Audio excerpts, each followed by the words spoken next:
जय श्री राम। देखिए, जीवन में हमें जो करना चाहिए, क्या उसको कर रहे हैं, इस बात का हमें ध्यान रखना है। एक घड़ी आधी घड़ी, अरे आधी ते पुन आद, तुलसी संगत साध की तो हरे कोटि अपराध। साधु की संगत हमें करने के लिए अपना भरसक प्रयत्न करना चाहिए। साधु की संगत में ये ना समझे कि भाई हमारे जैसे कपड़े वाले मिले तो उनकी संगत। साधु संगत का मतलब भी सत्संग से ही होता है, और सत्संग जब आप अपने लेवल पे करने लगते हो ना, तब वो फल देने लगता है। जब भी आप एकांत में होते हो, जब भी आप अकेले होते हो और अपने विचारों को देखते हो, अरे क्या सोच रहा हूं मैं, इतनी गंदी बात मेरे दिमाग में कैसे आई, मैं ऐसा कैसे सोच सकता हूं। जब आप ये सोचने लग जाते हो ना और धिक्कारने लग जाते हो अपने मन को बुरी बातों के लिए, नहीं, ऐसा हरगिज नहीं सोच सकता, मेरे दिमाग में ये बातें आनी नहीं चाहिए।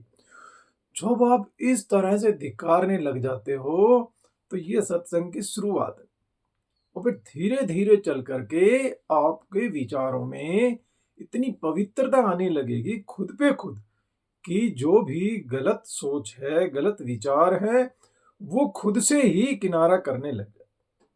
देखो ना, जैसे कि काम, क्रोध, लोभ, मोह, अहंकार सभी को परेशान कर रहे हैं। कोई ये थोड़ी किस आदमी को परेशान नहीं करते, सबको करते हैं। लेकिन बताते हैं कि इनके लिए ही तो हमने जीवन भर ये प्रयत्न किए हैं। कोई साधु बेचारा सारा जीवन यही तो ध्यान रखता है कि मरते समय उसके लिए परम पिता परमात्मा याद आए, बाकी किसी की याद ना रहे। राइट? नहीं तो फिर ये जो विकार है, ये तो इच्छाओं के कारण ही तो जागृत सबके होते ना। तो इस तरह की समस्या ही ना आए तो वो बेचारा लगा रहता है, और इतनी मेहनत करने के बाद भी बहुत से चूक भी जाते हैं।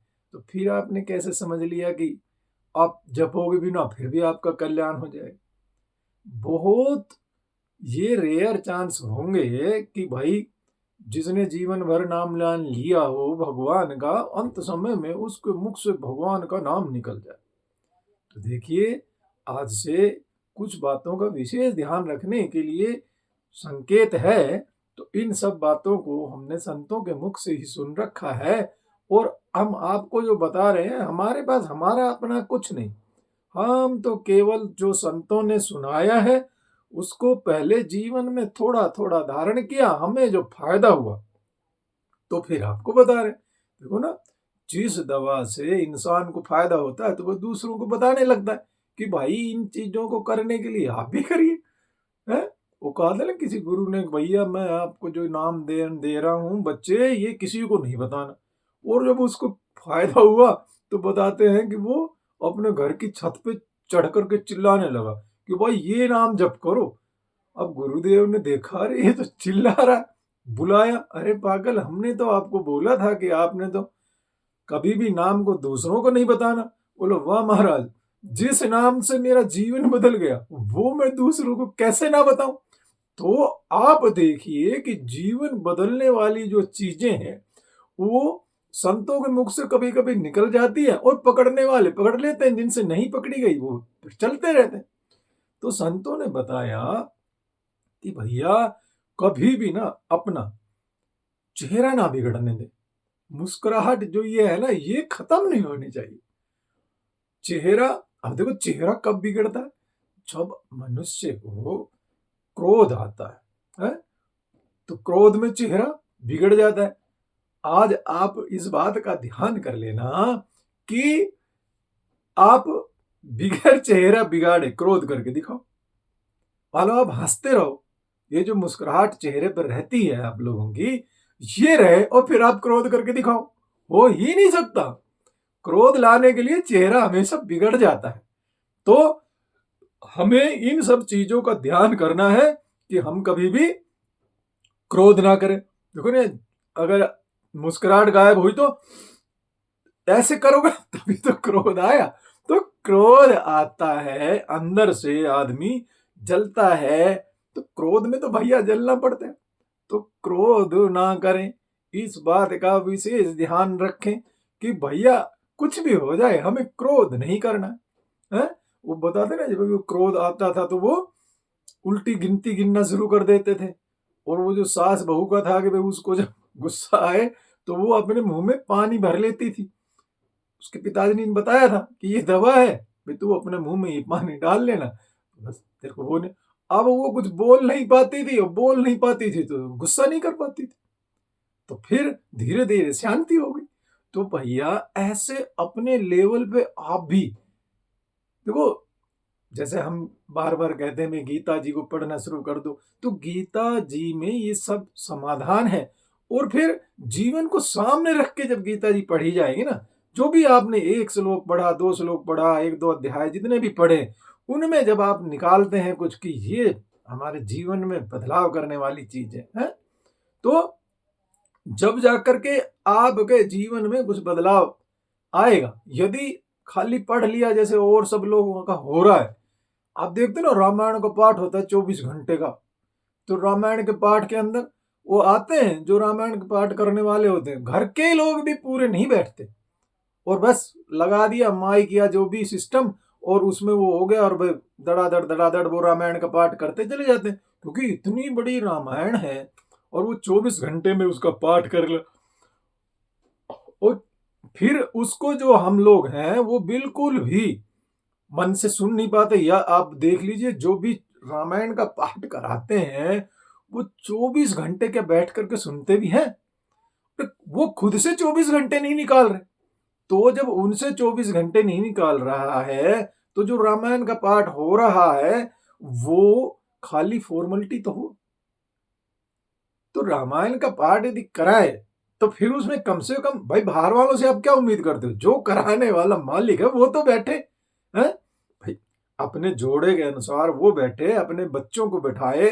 बच्चे अगर मान लीजिए छोटे हैं या इतना लंबा समय नहीं बैठ सकते पूरी रात में, तो फिर कुछ समय तो उनका साथ निभाएं। हमने देखा है कि पूरी रात वो बैठ गए, 12-1 बजे बाद सब भग गए। जो करने वाले होते हैं उनमें से वो एक आध दो लग रहे हैं, कर रहे हैं बस। तो ये सब गलत चीजें हैं, ऐसी परंपराएं डल गई। और इस तरह से ही यदि आप किसी भी चीज का अध्ययन करते हैं, गीता जी के नहीं, किसी भी चीज का इस तरह से अध्ययन करते हैं, तो वो जीवन में फिर आपके कोई काम नहीं आने वाली चीज। जीवन में तब काम आएगी जब उसको आप रिलेट करेंगे ना अपने से, कि हाँ ये बात मुझे अच्छी लग रही है और मैं इसको जीवन में उतारूं। निर्माण मोह, अब हम सुन तो लिया कि हमें मान से निर्माण होना है, कभी मान की इच्छा नहीं रखनी, लेकिन जीवन में अभी इच्छा बनी हुई है कि भाई हमें सम्मान सम्मान करें हमारा है। निर्माण मोह जित संग दोषा, अपने जितने भी दोष हैं आसक्ति रूपी ये सब, इनको दूर करना है। तो कब करोगे इनको दूर? दूर तो कर नहीं रहे, पढ़ ली गीता। अरे काहे पढ़ ली गीता? जैसे हमने वो रामायण का बताया था कि रामायण पढ़ रहे हैं लेकिन भाई के साथ झगड़ा कर रहे हैं। अरे रामायण में तो भाई भाई का प्यार दिखाया, आप रामायण पढ़ करके ऐसा कर रहे हो। तो इन सब चीजों को देखना, अगर हम गीता जी पढ़ रहे हैं तो जो भी हमने अध्याय पढ़ा, जो भी हमने श्लोक पढ़ा, उससे हमारे जीवन में क्या हमने सीख ली, क्या हमने सीखा। मान लो 10 श्लोक पढ़ने के बाद भी आपको कोई एक बात तो अच्छी लगी होगी, तो उन सब चीजों के अंदर से उसको जीवन में ले आओ भाई। ये ही तो करना है। तो हमें ये आज से सीखना है कि हम अपने चेहरे को ना बिगड़ने दें। अब अगर हम अपने चेहरे को ना बिगड़ने देंगे तो फिर बताओ हम कैसे क्रोध कर पाएंगे? है? तो हमने कभी भी अपने चेहरे को नहीं बिगड़ने देना है। दूसरा है कि भाई हमने स्वर ना बिगड़े। है? स्वर बिगड़ना, देखो जैसे आप जोर जोर से बोलने लग जाते हो ना, प्यार से बोल रहे हो तो क्या लड़ाई हो रही? जब स्वर बिगड़ जाता है, अरे मैं ये कर दूंगा वो कर दूंगा, जोर से जस से भी आप इधर से जैसे गालियां निकलने लग जाती है, उल्टा सीधा बोलने लग जाते हो, तो वो हो गया स्वर का बिगड़ना। जब आपका स्वर बिगड़ा है, आपके बोल बिगड़े, तो चेहरा भी बिगड़ा। तो हमें इन चीजों का हमेशा ध्यान रखना चाहिए कि भाई हमारे ना तो चेहरा बिगड़े और ना ही हमारा स्वर बिगड़े। देखो स्वर भी बिगड़ जाता है, आप देखते हो कब? जब किसी के साथ में कोई लड़ाई झगड़ा बातें होने लगती हैं, तभी तो स्वर बिगड़ता है। तो हम लोगों को चाहिए कि हमें अपना ना स्वर बिगड़ने देना है, अपने बोल को नहीं बिगड़ने देना है और कोशिश करना है कि अपनी मुस्कुराहट बनाए रखें। है? देखिए ना, मुस्कुराता हुआ चेहरा सबको अच्छा लगता है? आप अपने मन में हर दिन ये जो मुस्कुराहट है चेहरे की बनाए रखें, फिर परमपिता परमात्मा भी पता है क्या सोचेंगे? वो यही करेंगे, अरे ये तो मुस्कुराते रहते हैं, ये तो खुशी की तरफ जाना चाहते हैं। तो आपके जीवन में ना खुशहाली, जो आपको खुशी चाहिए, वो खुशी ला करके देंगे। ढूंढ ढूंढ के कि भैया अभी आपको परमात्मा की झलक आई है, अभी आपको परमात्मा का ये अभी जो सम आप मान लीजिए संसारिक चीज चाहते हैं, तो उनमें भी अगर आप खुश रहते हैं तो सारा टाइम आपको खुशी की खबर ही मिलती रहती है। और आपको डर लगा रहता है, बात ये होती है अरे यार कहीं कुछ हो ना जाए, तो भैया फिर वो होगा। क्यों? क्योंकि आप डर रहे थे, आप सोच रहे थे ऐसा। तो हम लोगों को ये ध्यान रखना है कि भैया ना ही तो हमें अपना चेहरा बिगड़ने देना, ना ही हमें अपने बोल बिगड़ने देने, और ना ही इस चेहरे की ये मुस्कुराहट बिगड़ने देनी। चेहरे की मुस्कुराहट हमारी बनी रहे, हम अपने चेहरे को हंसता मुस्कुराता देखते रहे बस। अगर ये सब भी मान लो कभी कोई जीवन में ऐसा क्षण आ जाए कि ये सब भी अगर मान लो बिगड़ जाए, तो फिर अंदर से जाने उस चीज को कि हाँ, मैं मेरा बोल बिगड़ रहा है, मेरा चेहरा बिगड़ रहा है, तो अंदर से उस चीज को जाने, यही साक्षी रहने की कला होती है। भाई आपको अगर नहीं उस चीज पे वो हुआ, उस टाइम मान लो ऐसी सिचुएशन बन गई, तो अंदर से उसको सोच जाए, जाग जाए, तो इस तरह आप जाग जाएंगे और आपका जीवन अच्छा बन जाएगा। तो हम लोगों को यही चाहिए कि पहले खुद सुधरे और फिर